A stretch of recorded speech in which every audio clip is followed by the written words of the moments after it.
India alert, जुर्म के खिलाफ आवाज।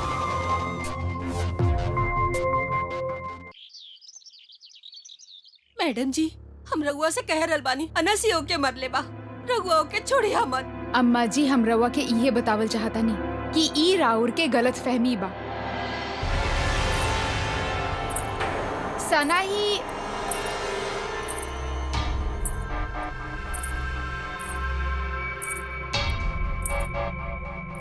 उहे खुशबू,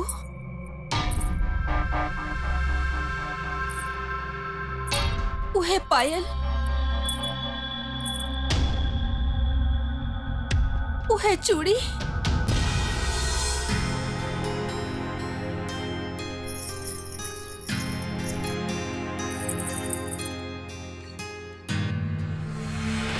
सना।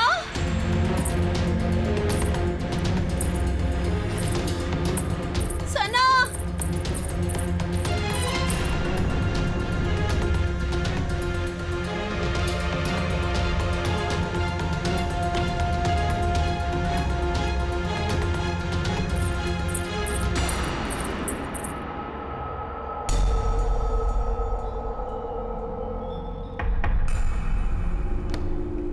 सर जी, अभी अभी जो लड़की यहाँ से बाहर गई नी, वो के बाड़ी? के? अरे सर, वह जॉन घूंघट में रहे। अच्छा वो तो गरिमा रहल। गरिमा? हाँ के गरिमा? ना ना सर जी, वो गरिमा ना हो सकेली। का भइल अम्मा जी? देखा ना मैडम जी, ये कह रहल बाड़े कि अभी अभी जो लड़की बाहर गई नी, वो गरिमा बाड़ी। तब ना ना मैडम जी, वो गरिमा ना, वो हमार बेटी सना बाड़ी। वो जिंदा बाड़ी, वो मरल ना बाड़ी। का?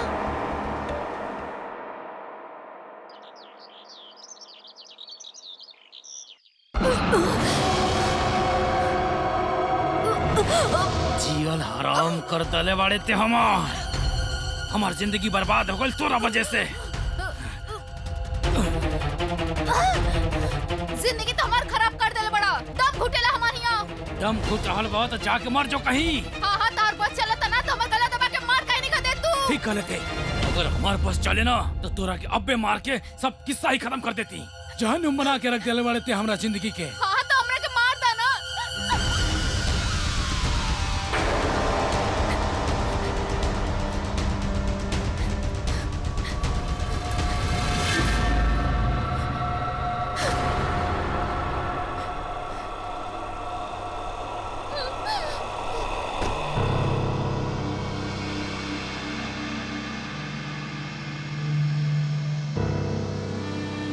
हेलो ना कुछ नहीं, ए सना के तो कुछ करेगा पड़ी।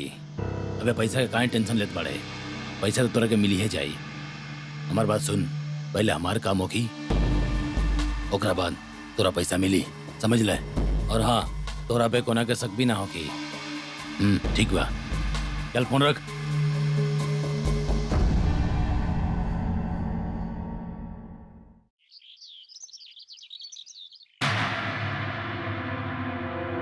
अरे अनस भाई की खिड़की से धुआं निकल रहा बा। चला चला देखा जा, चला चल चल चल। लगा था घर में आग लग गई बा। अनस भाई, सना भाभी, लागता दरवाजा तोड़े के पड़ी। हाँ, दरवाजा तोड़े के पड़ी। चला।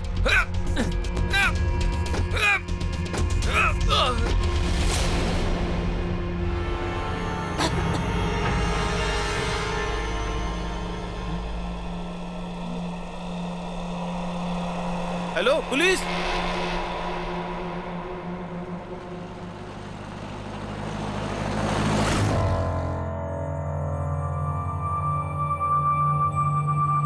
लाश के आसपास थोड़ा ही जगह जलल बा। ऐसा लगा था जब सना जलत रहे, वो ज्यादा कोशिश ना कैलस अपना आप के बचावे के। वो एके जगह रहे जब वो जलल। लाश के आसपास भी कुछ ज्यादा जलल नहीं थे, और घर में भी कुछ खास जलल नहीं थे, और कुछ छितरैलो नहीं थे। या तो सना बेहोश रहे जब वो जलल, ना तो मर चुकल रहे। यही से ओकर चिल्लाई की आवाज केहू ना सुनलस।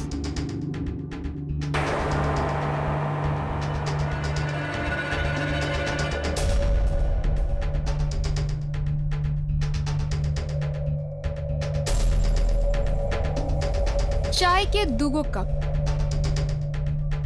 एकर मतलब सना के साथे केहू और भी रहे। मैडम जी, यहाँ पे जवन कुछ भी भइल, जे भी कैलस, उस सना के जान पहचान के ही इंसान रहे।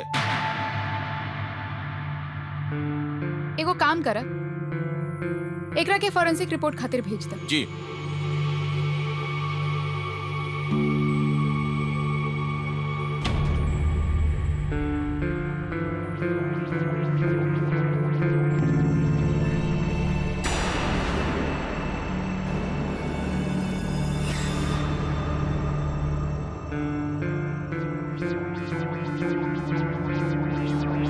किरासन तेल,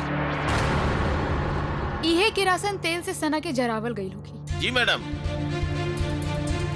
एकरा के फॉरेंसिक जांच खातिर भेजो अभी। जी मैडम।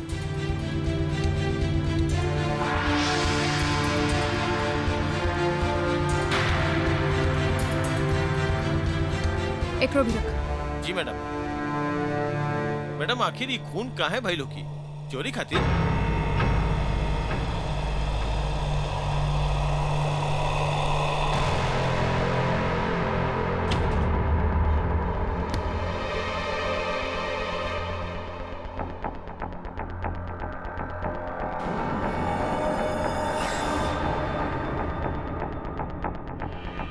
मोबाइल और पैसा,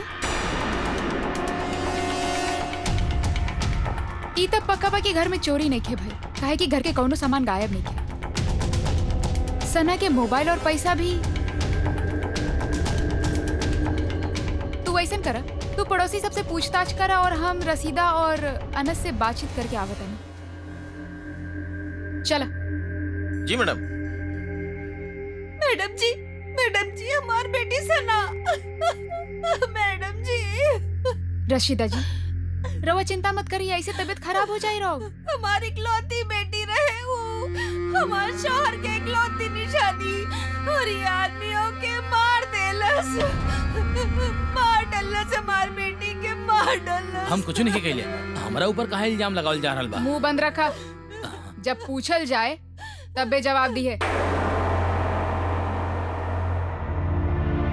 अम्मा जी, रहुआ ऐसा काहे लगा था कि अनस राव और बेटी के मरले बा? मैडम जी, आज सुबह सना हमके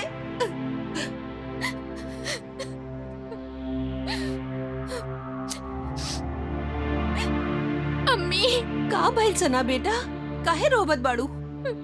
अम्मी, अभी हम आदमी के साथ और नहीं रह सकत। काहे? का कैलस अनस? अम्मी, ये हमरा के रोज रोज मारत रहेलन। पता न रहुआ कौन बुढ़ा सनकी से हमार निगाह करवा देले बानी। देखा बेटा, हम बात करब अनस से। रहुआ ओकरा से का बात करब अम्मी? हमरा ओकरा साथे नहीं खे रहे के। पहले ही वो हमारी जिंदगी खराब कर चुकल बा, और अब हम मरल नहीं चाहत अम्मी। ना बेटा, ऐसा ना बोलल जाला। के मारे के चाहेला तोरा के? अनस। देखा बेटा, ठंडा दिमाग से काम ला। हम आइब ना आज तोर घरे अनस से बात करे खातिर। बस तू थोड़ा सब्र रखा, सब ठीक हो जाई। हम बानी ना बेटा, सब ठीक कर दे। रहुआ रहे दी अम्मी, तब तक हमार मौत हो चुकल होखी। मैडम जी, छोड़ी हनाए के, ये हमार लड़की के मार देलस। लेके जा, जाए।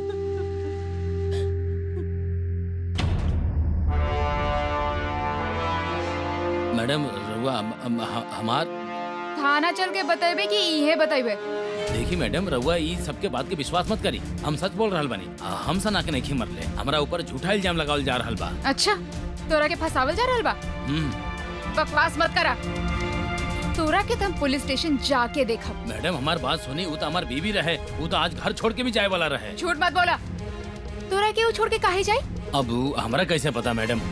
रउआ हमार बात सुनी, हमरा पूरा यकीन बा कि जरूर केहू के दूसरे काम बा।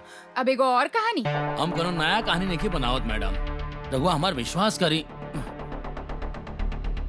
हमरा घर में 30,000 रुपया रहल मैडम, रउआ मिलल का? ना। नहीं तो ई जरूर कोनो चोर के काम बा। रउआ ओकरा का पकड़ी। रहुआ के हमार बेगुनाही के सबूत मिल जाए मैडम। चोर तोर घर में आई और तोर बीवी के जरा के चल जाई ताकि जे ना भी देख पाई उहो देख लेवे। मैडम रहुआ हमार बात तो सुनी। थाना लेके आवा एकरा के।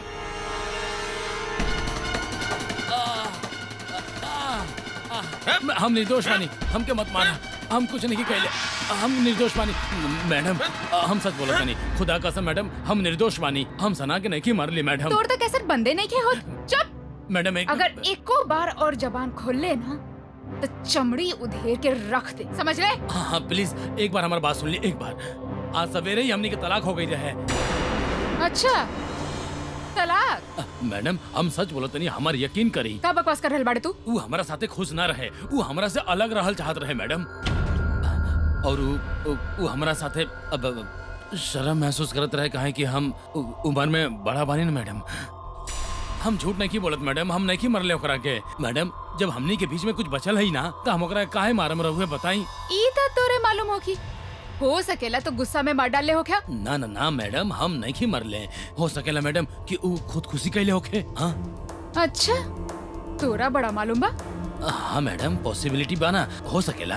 तोरा के थोड़ा वक्त दे रहल बानी, सोच ले समझ ले और सांच बता दे के काबा, नहीं तो ऐसा मार पड़ी ना तोरा कि तोर पूरा बॉडी खुल जाए, समझ ले। मैडम हम नहीं मरले मैडम, हमार विश्वास करी मैडम, यकीन करी मैडम। मैडम जी कुछ पता चलल? ओकर तो ही कहना बा कि सना के उ तलाक दे देले रहे और सना घर छोड़ के जाए वाला रही। तलाक? लेकिन वो तो ऐसा कुछ न बतैलस। उ तो इहो कह रहल बा कि सना खुदकुशी कैलस।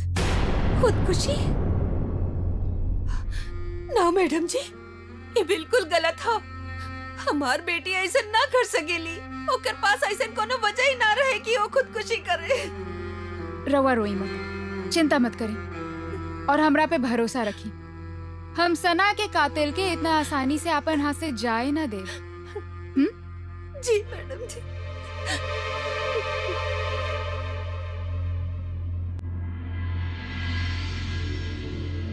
मैडम एकरा में ई सना और अनस के फोन रिकॉर्ड के फाइल कुछ मिलल का एमे? मैडम ई जोन मार के नंबर बना एकरा पे अनस सवेरे से लगभग 3-4 बार कॉल कैले रहे। केकर नंबर है? मैडम एकर पता लगावे के बाद। एकर पता लगावे जल्दी से जल्दी। जी मैडम। और सना के फोन रिकॉर्ड से कुछ पता चले? मैडम सना भी एगो नंबर पे कॉल कैले रहे, लेकिन अब वो नंबर बंद आ रहल बा। हमरा पूरा डिटेल चाहिए जल्दी से जल्दी। ओके मैडम।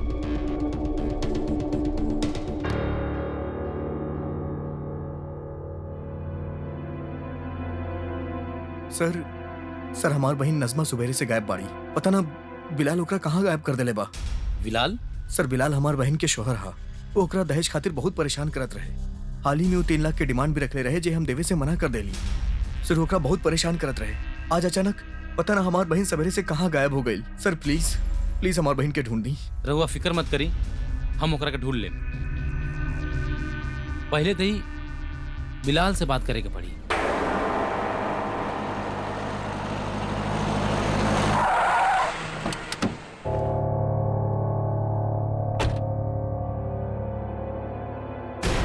इंस्पेक्टर साहब आप यहाँ का भइल? भाई हुए कि तार बेबी गायब हो गई का? और तू रिपोर्ट लिखवाए बिना आइला। अच्छा स्वरूप हम तई सोचने की वो अपन भाई हसन की यहाँ गए हो के गुस्सा में। अच्छा तू सोचला, तू ओकरा के फोन करके पूछला कि कहाँ बिया कहाँ ना?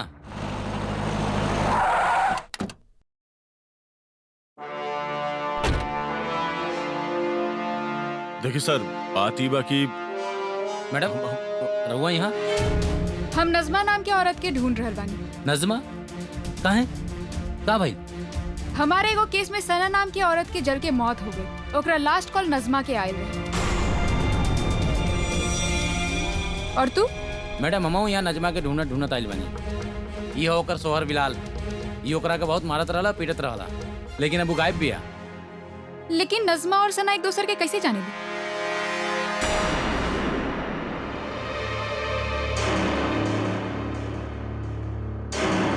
तू तो सोहर हवा ना होकर। जी।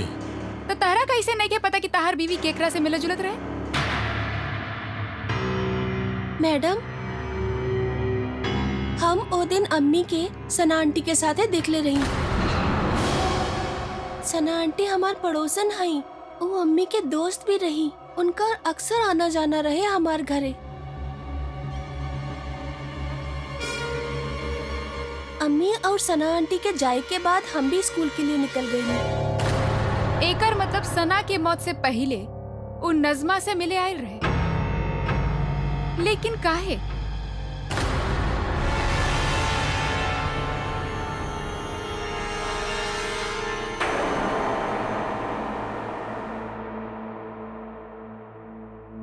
बेटा तू कभी कुछ सुन लू और कबो ध्यान देले होखा? ना, लेकिन जब सना आंटी आयल रहे तो वो बहुत परेशान रहे। वो काफी देर तक अम्मी से बात कैली। ओकर बाद उनकर मूड भी फ्रेश हो गए रहे। ओकर बाद अम्मी और सना आंटी दोनों बाहर निकल गईली। और मैडम आज सुबह से होकर फोन भी बंद होता। तिवारी जी घर के तलाशी ले जाओ, शायद कुछ मालूम हो जाए कि नजमा और सना एक दूसरे के कैसे जानत रहे। ओके मैडम। अरे सर का कर रहल बनी रहुआ लोग? सर हमार बात सुनी, घर के उथल पुथल करे से नजमा ना मिली, प्लीज सर। पुलिस के अपन काम करे दी।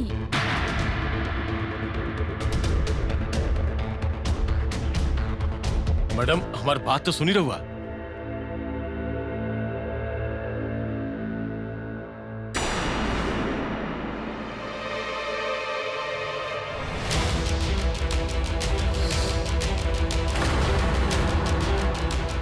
अरे ये तो नजमा के फोन है, यहाँ कैसे आई? वो तो हमनी के तोरा से पूछे के चाहिए कि ओकर फोन ओकरा पास ना होकर तोरा पास कैसे आए। सर ये हमरा कैसे पता होखी? वो तो हमरा बाद घर से निकल रहे। वो का नाम है ओकर? सना के साथ में।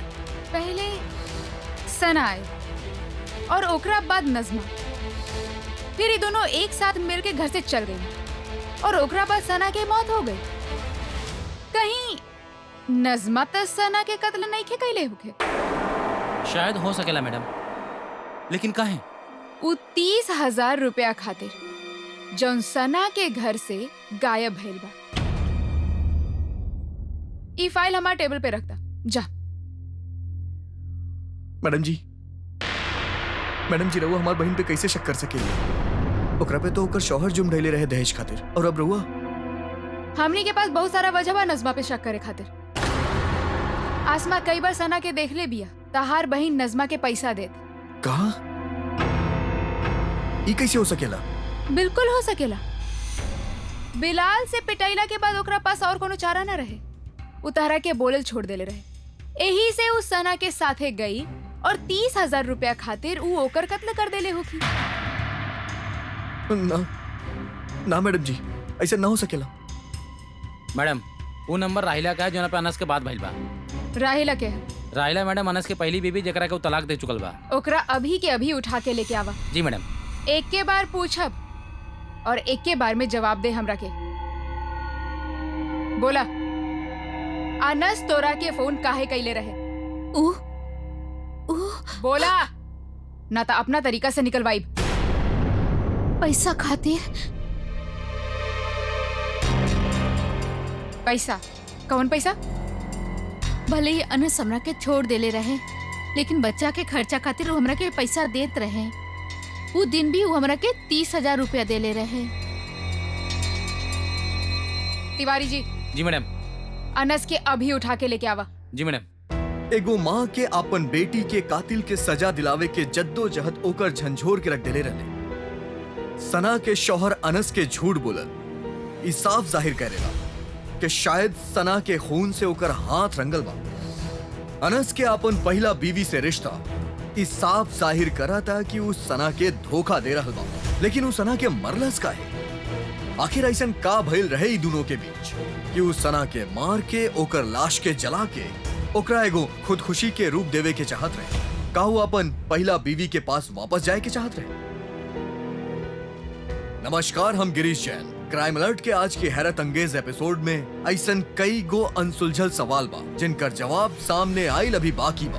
का रशीदा अपन बेटी के कातिल के सजा दिलवा पाई? का सना के रूह के कबो शांति मिल पाई?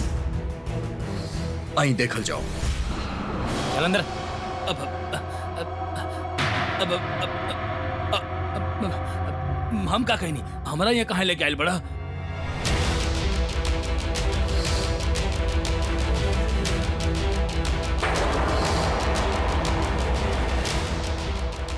का रे? हाँ? तू का कहले रहस कि 30,000 रुपया कौनो चोर लेके गई, हाँ?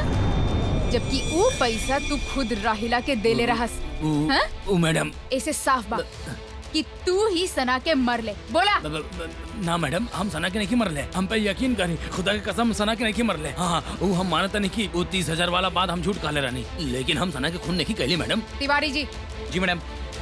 स्वरूप सिंह के कही कि एकर चमड़ी तब तक उधेड़े जब तक ही आपन गुनाह कबूल नहीं कर ले। ना मैडम, ठीक है मैडम, हम निर्दोष मानी, हम नहीं मरले, हम सना के नहीं मरले मैडम।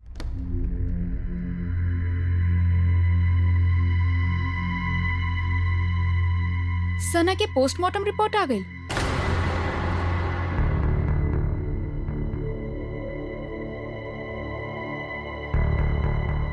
ए रिपोर्ट से ही पता चला था कि जौन लेकी जलल बिया ओकर उम्र 32 से 36 साल के बीच में रहे और blood group A positive. Tiwari ji.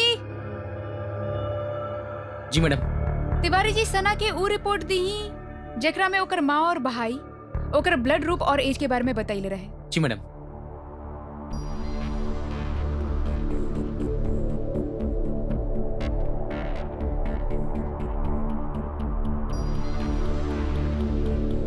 इली मैडम।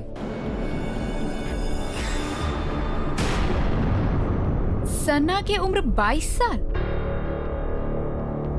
और ओकर ब्लड ग्रुप ओ पॉजिटिव। एकर मतलब जौन लड़की जलल बिया उ सना ना रहे। फिर क्या हो सकेला मैडम? तिवारी जी, नजमा के रिपोर्ट दिखाए जे ओकर भाई FIR लिखवले रहे। जी मैडम।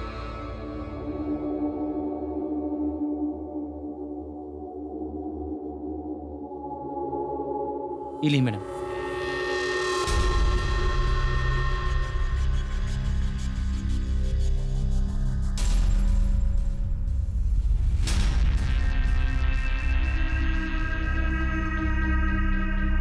नजमा के उम्र 35 साल और ओकर ब्लड ग्रुप ए पॉजिटिव।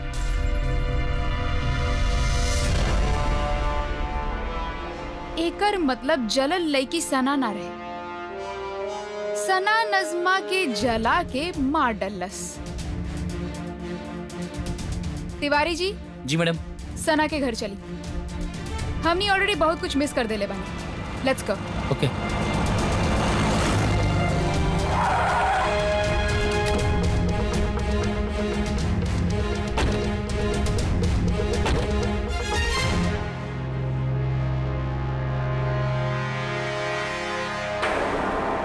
दिन सना और नजमा साथ में आयल होगी।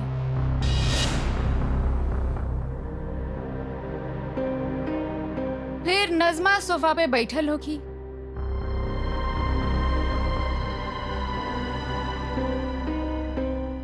और सना चाय बनावे खातिर किचन के तरफ गई होगी।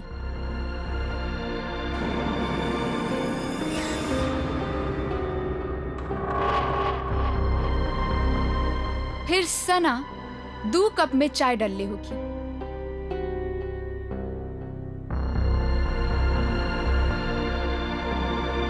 फिर वो नशा के दवाई नजमा के चाय में मिला देले होगी और फिर चाय लेके नजमा की तरफ आइल होगी।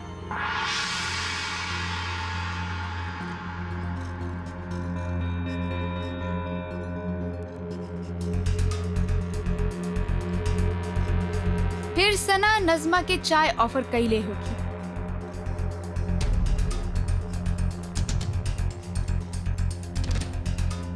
हाँ मैडम, लेकिन सना ओहिजा से ही कहाँ गई? वो इधर से भी जा सकत रहे। शायद वो वहाँ से एक खातिर गई होखे कि वो नजमा के उहे चाय देवल चाहत रहे जेमे जहरीला गोली होखे। फिर वो दोनों चाय पीलस और शायद सना एक्टिंग कैले होखे चाय पिए के और नजमा पूरा चाय पीले होखे। फिर नज़मा नशीला चाय पियते बेहोश हो गई होगी। फिर सना नज़मा के सोफा पे से उठैले होगी या फिर घसीटले होगी, और ये घसीटत घसीटत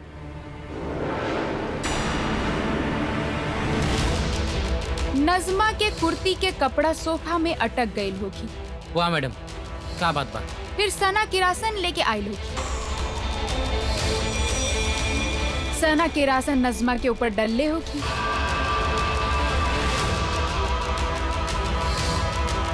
फिर सना तीली जलैले होगी।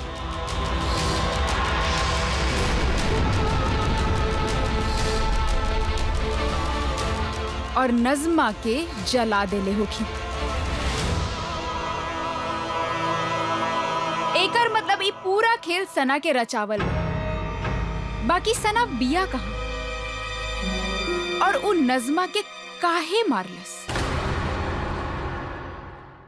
मैडम जी, हम आपसे कह रहल बानी अनसियो के मरलस, रउआ के छोड़िया मत। अम्मा जी, हम रउआ के इहे बतावल चाहतानी कि ई राउर गलत फहमी बा।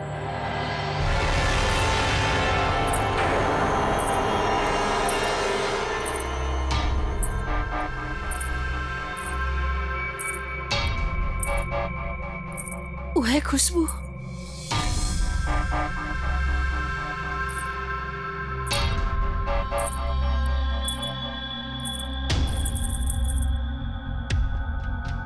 वह पायल,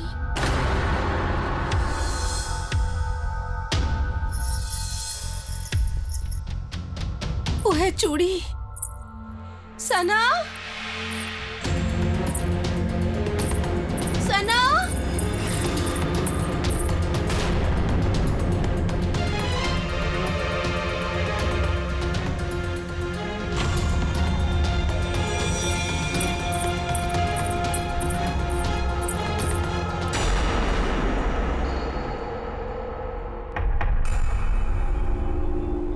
सर जी, अभी अभी जो लड़की यहाँ से बाहर गई नी, वो के बाड़ी? कौन?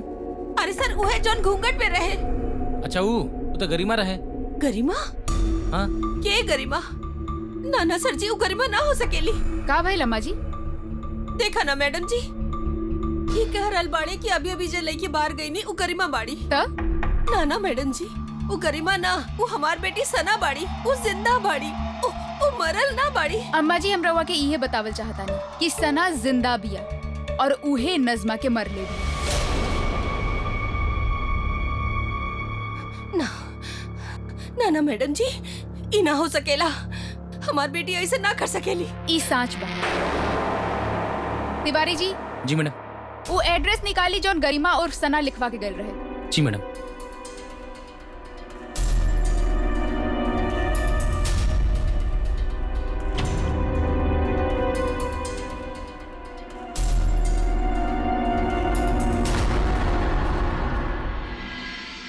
का वाकई में सना इतना बड़ षड्यंत्र रचले रही? अगर हाँ तो सवाल ई उठेला कि सना नज़मा के मार के गरिमा के जिंदगी काहे जियत रही? का साचे में वो गरिमा सना रही? त सना नज़मा के काहे मरली? काहे वो अपन माँ के छोड़ के कौनो और जिंदगी में दाखिल हो चुकल रहे, जहाँ पुलिस अनस के हत्यारा समझत रही। वहाँ केस और भी उलझ चुकल रहे।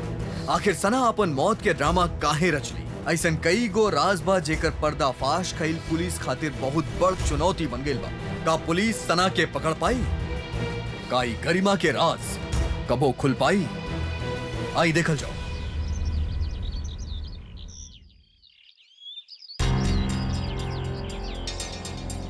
तिवारी जी, दरवाजा तोड़ी।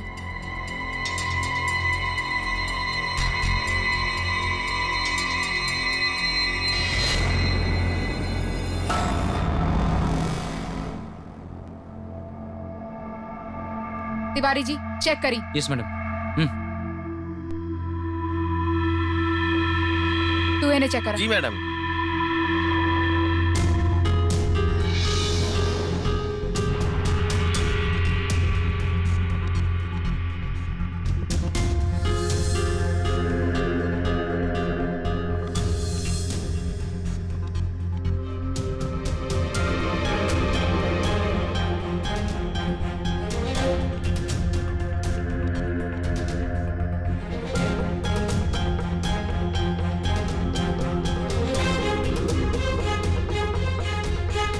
कुछ ना मिलल मैडम। कुछ ना मिलल मैडम। अजीब औरत भी आई गरिमा उर्फ सना। आपन पति के रिपोर्ट लिखवावे आयल रहे। बाकी ये घर से कहीं साबित नहीं के होत कि ई ओकर और ओकर पति के घर ना तो कौनो फोटो बा यहाँ। ऐसन कौनो डॉक्यूमेंट यहाँ ना मिलल जोना से ई साबित होखे कि ऊ शादीशुदा बिया। तिवारी जी। जी मैडम। रवा अच्छा से एक और बार तलाशी ली। जी मैडम। हम पड़ोसी सबसे पूछताछ करके आवतानी। ओके मैडम। तू उधर जा और तू हमारे साथ है वहाँ।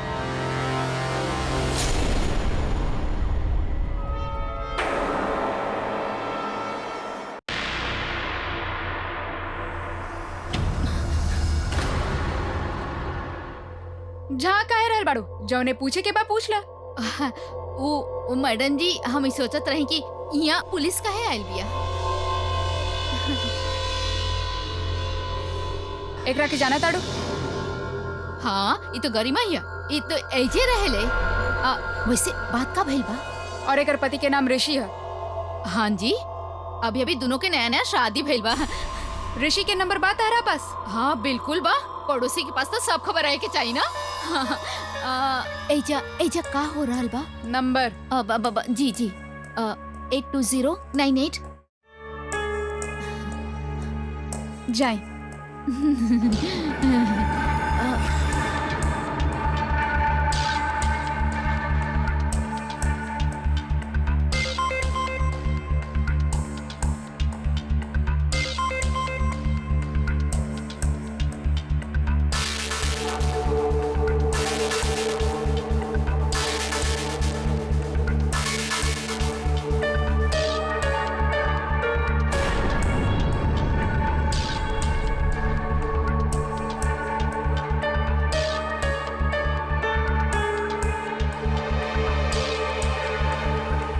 अरे कौन? अरे बार बार फोन करके दिमाग खराब कर रहल बा।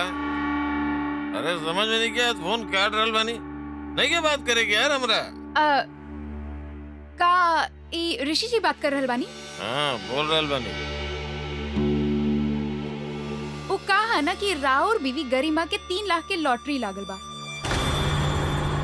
वो 2 नंबर देले रही। हमने पहला नंबर ट्राई कैनी तो लागल ना और ई नंबर लग गई। रउआ बता सके तानी कि रउआ उनकर पति ऋषि हैं? हाँ हम ओकर पति ऋषि बोल रहल बानी। कहाँ ले आई हम अपन पैसा बताई? अरे रउआ तकलीफ काहे ले रहल बानी? रउआ एड्रेस बताई, हमनी देवे आइब रउआ के पैसा। हाँ तो हम यहाँ देसी शराब के ठेका पे बैठल बानी। वो रतनपुर वाला गली सेक्टर 17। रउआ आ जाई हमार पैसा लेके। जी शुक्रिया।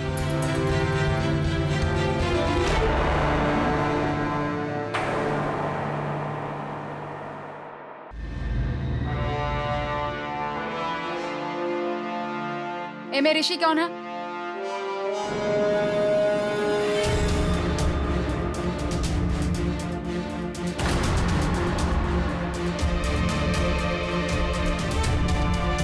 ऋषि, ऋषि।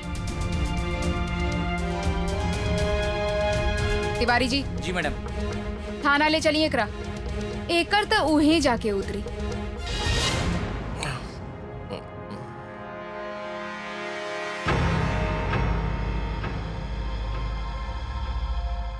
के हो तू? तोर लॉटरी के टिकट लावा, हमार पैसा लावा। हमरा के हमारा पैसा दे दा। लॉटरी नहीं खे लागल तोर। आँख खोल के देखा, थाना में बाड़े तू।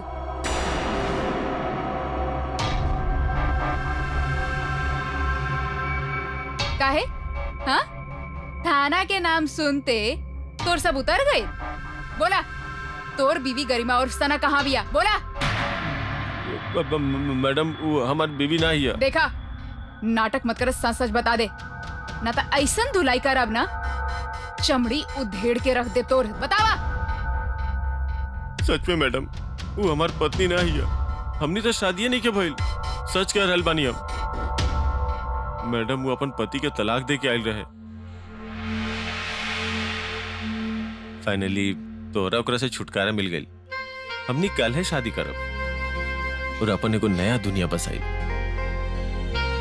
तू सच कहा तारा, यस।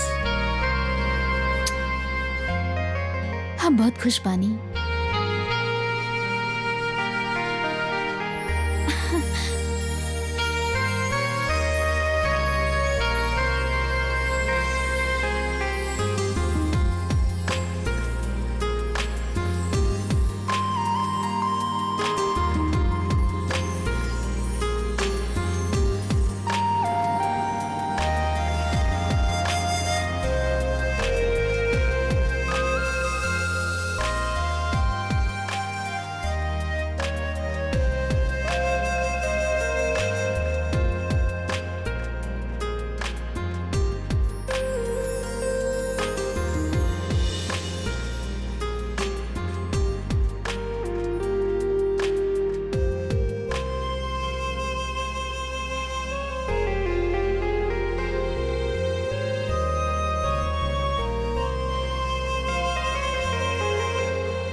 सना,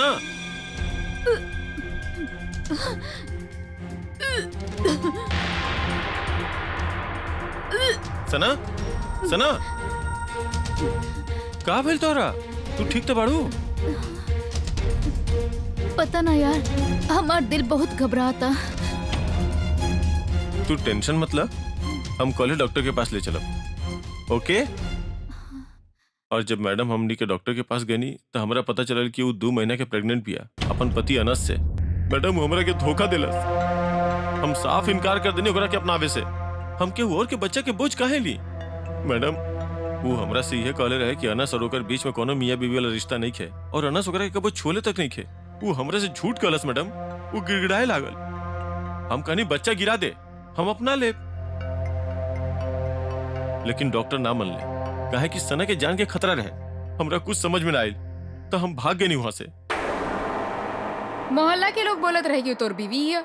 मैडम वो तो मोहल्ला वालन के दिखावे खातिर शादीशुदा जैसन बन के रहे लगनी है, जेकरा से केहू के शक ना होके हमनी पे। अच्छा, तो ऐसे वो तोरा खिलाफ FIR लिखवाए?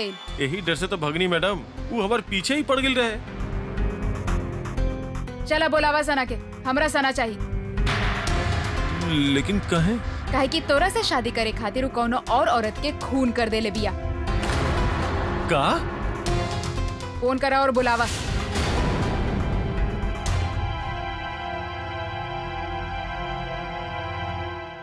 हेलो सना।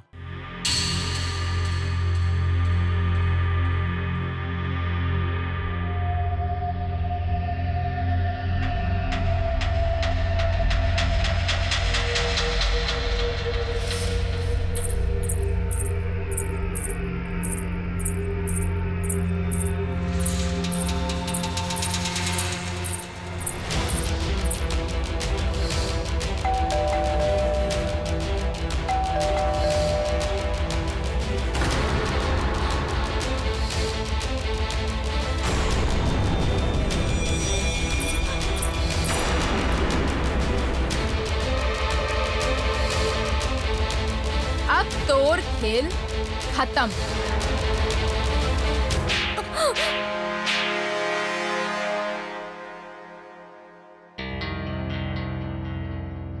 अब शुरू से पूरा कहानी सुनावा। हाँ, हम ही मर ले बानी नज़मा के, ताकि दुनिया के ई लागे कि वो हम हई।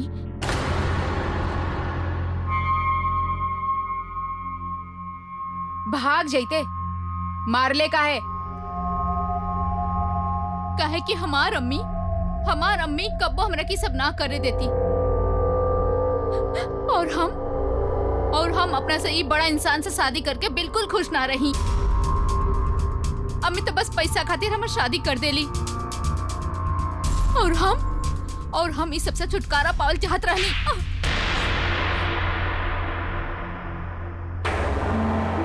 अम्मी छी, अपन घर बसावे खातिर तू दूसर के घर उजाड़ देले, एगो बच्ची के ओकर माँ से अलग कर देले। अरे केहू के बीबी केहू के माँ रहे ऊ। अपन घर तो तोरा से संभालल ना गई और तू दूसर के घर तोड़ देले।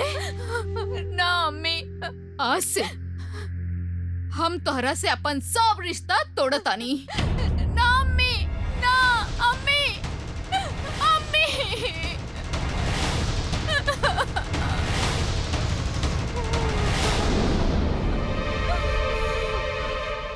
एगो जिंदगी जिए खातिर केहू और के जिंदगी छीन लिहल एगो बहुत बड़ जुर्म होखेला।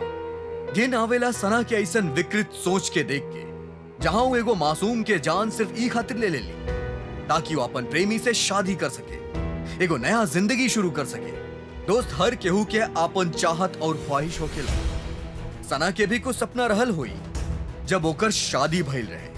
अगर वो अपन शादी से खुश ना रहे तो अपन माँ से अपन जज्बात के लेके बात कर सकत रहे। जरूरी नहीं थी कि हर रिश्ता और ओकरा में बदल लोग समझौता के नींव पे अपन रिश्ता के निभावे।